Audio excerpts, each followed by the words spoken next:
O que é vida? É difícil responder, pois as coisas que consideramos vivas possuem características e capacidades muito diversas. Uma coisa podemos dizer: na vida está presente a interação entre os seres vivos, entre os compostos orgânicos e inorgânicos, metabolismo, mutação e adaptação, movimento e reação, crescimento e reprodução. No planeta Terra, podemos estudar a vida olhando diferentes organizações, desde as células até a biosfera. Neste vídeo, enfocaremos uma destas organizações: os biomas brasileiros. Mas você sabe o que são biomas? Não. Sei lá, algum ferimento, alguma mancha que aparece. Meu professor de colegial dizia que era ecossistema de elite. Biomas? Ah, sei lá, reunião dos... tipo, fauna e flora, assim, uma coisa assim. Não, não sei o que é. Não? O que é? Tá certo. Um bioma pode ser definido como um conjunto de comunidades vegetais e animais determinadas por fatores climáticos que ocupa grandes extensões geográficas. Conheceremos melhor esses biomas viajando com Zeca, um aventureiro que sempre que pode larga a vida tensa na cidade para conhecer o Brasil. Vamos nessa?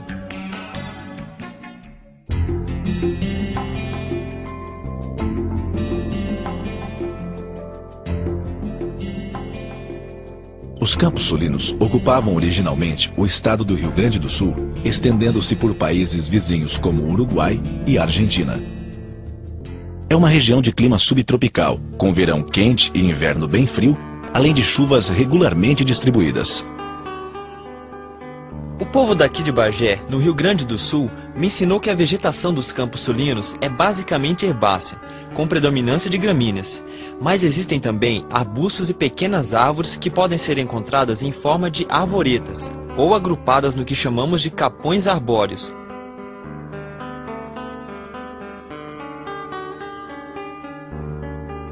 Nos Campos Sulinos vivem mamíferos como o tatu-galinha e o cachorro do mato. O cachorro do mato pode se alimentar de aves como a perdiz e até mesmo um pica-pau, porém não consegue caçar um gavião e muito menos uma ema.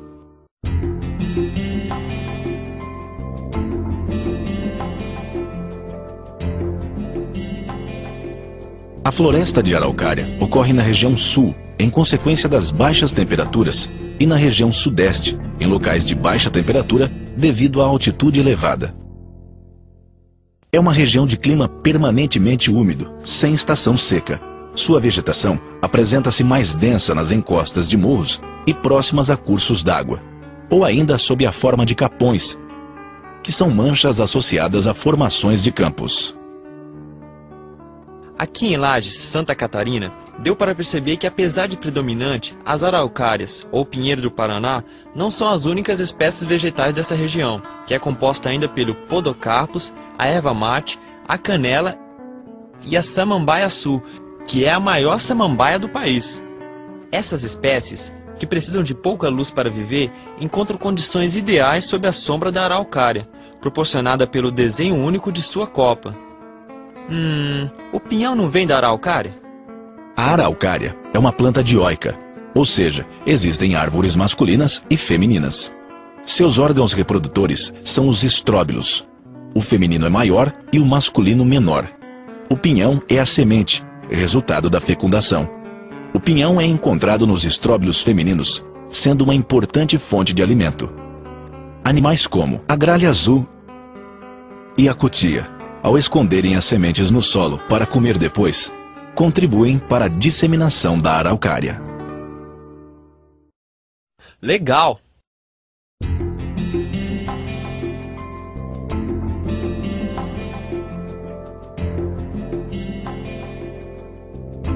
O Cerrado ocupava originalmente todo o Planalto Central. Parte de Minas Gerais, São Paulo, Bahia, Maranhão, Piauí, além de manchas menores na floresta amazônica e Paraná. É uma região de clima tropical, com uma estação seca bem definida, que cria condições para a ocorrência de fogo. O fogo, juntamente com outros fatores como diferentes tipos de solo e atividades humanas, faz com que o Cerrado assuma fisionomias variadas. Cerradão, Cerrado, Campo Cerrado, Campo Sujo e Campo Limpo. A quantidade de nutrientes do solo e o fogo também influenciam na morfologia de árvores e arbustos. Algumas hipóteses sugerem que as folhas são duras e os troncos têm casca grossa, devido à falta de alguns nutrientes no solo e excesso de outros elementos químicos.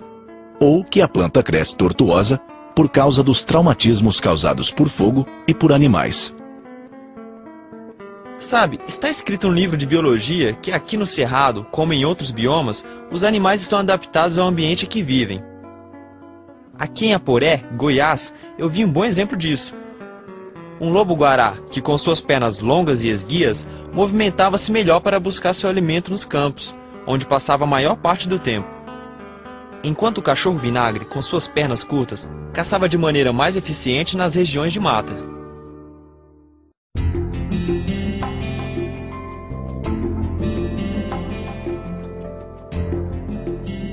A Mata Atlântica ocorria originalmente nos estados do Piauí, Rio Grande do Norte, Paraíba, Pernambuco, Alagoas, Sergipe, Bahia, Minas Gerais, Espírito Santo, Rio de Janeiro, São Paulo, Mato Grosso do Sul, Goiás, Paraná, Santa Catarina e Rio Grande do Sul.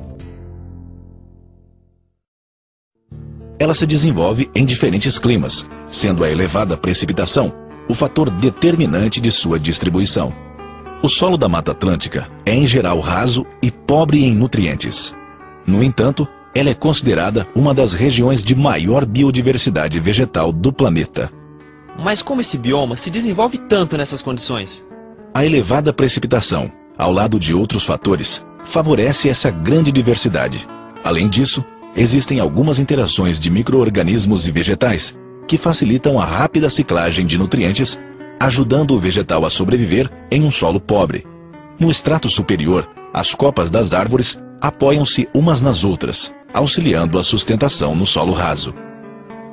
Uns biólogos que trabalham aqui em Cananéia, São Paulo, disseram que essa grande diversidade vegetal favorece a existência de muitas espécies animais, como aves e macacos, que ocupam os estratos superiores e raramente descem ao chão. É o caso do bugio, que grita para marcar seu território. Outros animais, como onças e urutus, ocupam o estrato inferior.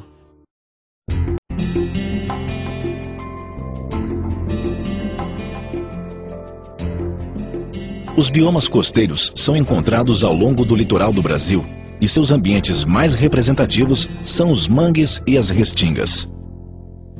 Apesar de serem muito diferentes, ambos são influenciados pela salinidade do mar. Os manguezais vão do Amapá a Santa Catarina, ocorrendo em alguns locais onde a água do mar inunda periodicamente o leito dos rios, formando um ambiente salobro. O solo dos mangues é lodoso, com alto teor de sal, grande quantidade de matéria orgânica e pouco oxigenado. Olhando para a vegetação, dá para notar adaptações especiais nas raízes e caules, para ajudar na fixação e respiração, e nas folhas, para eliminar o excesso de sal. Eu vi caranguejos escavando suas tocas, ajudando a oxigenar o solo. Vi também muitos peixes e camarões usando o mangue para desovar e muitas aves querendo comê-los. As restingas vão do Pará ao Rio Grande do Sul. São regiões de transição entre a Mata Atlântica ou Amazônica e suas respectivas praias. O solo é arenoso, retendo pouca água, pobre em nutrientes e com alta concentração de sal, que vai diminuindo em direção à mata. Aqui as plantas possuem raízes extensas e superficiais que as fixam no solo e aumentam a área de absorção de água. Os animais daqui, devido à variação entre mata, restinga e praia, alojam-se no ambiente em que melhor sobrevivem.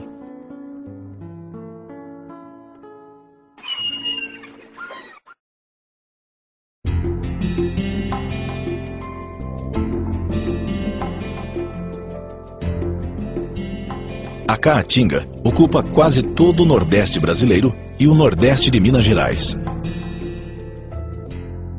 O clima é semiárido, com chuvas irregularmente distribuídas e temperatura média de 27 graus. A umidade relativa do ar é baixa e o solo, em geral, é bastante pedregoso e pouco profundo, retendo pouca água. Em certos trechos, nem existe cobertura vegetal contínua e a rocha fica visível. Dá para ver que a vegetação da Caatinga está bem adaptada a esse conjunto de fatores. Aqui em Acari, no Rio Grande do Norte, eu vi plantas com caules, raízes e outras estruturas subterrâneas que armazenam água e nutrientes. Existem vegetais que não têm folhas, como o mandacaru e o xique-xique, e outros que as perdem durante a seca. Os animais desenvolvem estratégias para viverem nesse ambiente, como os insetos e os anfíbios, que diminuem as atividades nas horas mais quentes, ou como o mocó, que se esconde em buracos no solo ou sob lajes de pedra durante o dia.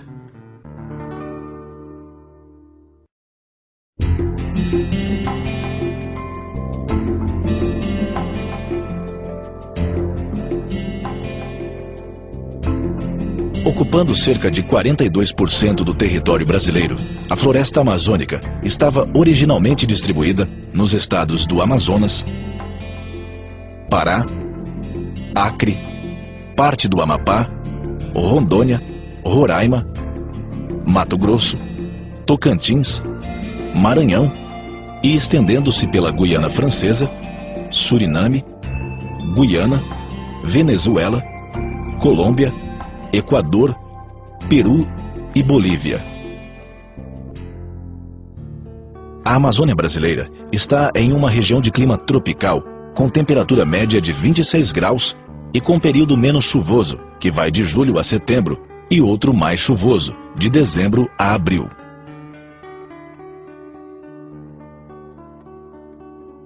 O povo daqui de Barcelos, na Amazônia, diz que a floresta pode ser dividida em 3 tipos, de acordo com o relevo e a quantidade de água. Tem a mata de igapó, que é quase sempre alagada, com plantas mais selecionadas para esse ambiente. A mata de várzea, que com terrenos baixos, sujeitos a inundações, tem o solo enriquecido devido à deposição de sedimentos. E tem a mata de terra firme, que nunca é inundada e é adaptada à pobreza de nutrientes do solo.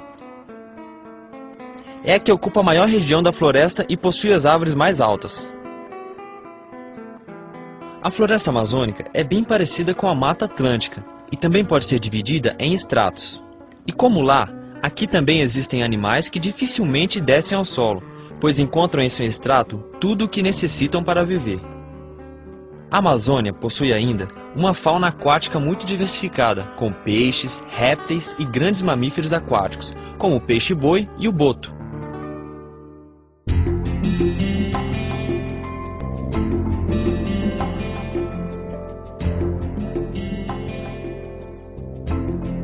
O Pantanal situa-se no Mato Grosso e Mato Grosso do Sul, estendendo-se por países vizinhos como a Bolívia e o Paraguai.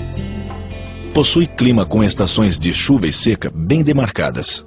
Nos meses de outubro a março, o rio Paraguai e seus afluentes transbordam, deixando o Pantanal alagado e fertilizando a terra pela deposição de argila, silt e detritos orgânicos.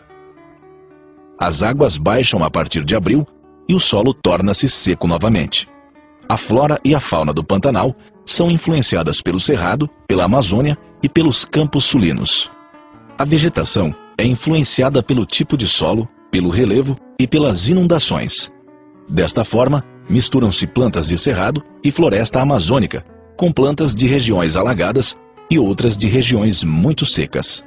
Assim, não deve ser considerado um pântano, como pode ser observado em Cáceres, no Mato Grosso, e em Miranda, no Mato Grosso do Sul.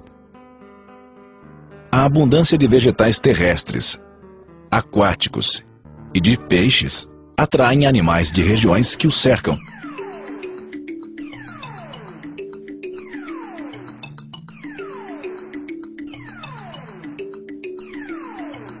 formando uma complexa teia alimentar. Acho que essa minha viagem deu uma noção para vocês das interações necessárias para compor esse tipo de organização de vida, que é o bioma. Você se lembra? Mutação e adaptação, crescimento e reprodução, interações dos seres vivos entre si e com o ambiente. Mas a ação humana tem modificado esses biomas. Infelizmente, muitas dessas modificações têm sido feitas de maneira que causam degradação. Mas nem tudo está perdido. Existem ações como a criação de legislação de proteção ambiental, formação de unidades de conservação, reflorestamento, agricultura orgânica, dentre outros, que contribuem para a conservação destes biomas. E o que eu posso começar a fazer? Você pode começar conhecendo mais os biomas por meio de leituras e atividades práticas, conhecendo sua região e conversando com os moradores mais antigos, visitando unidades de conservação, cobrando políticas de proteção ambiental, consumindo menos água e energia. Enfim, todas as atitudes que direta ou indiretamente ajudem na proteção dos biomas.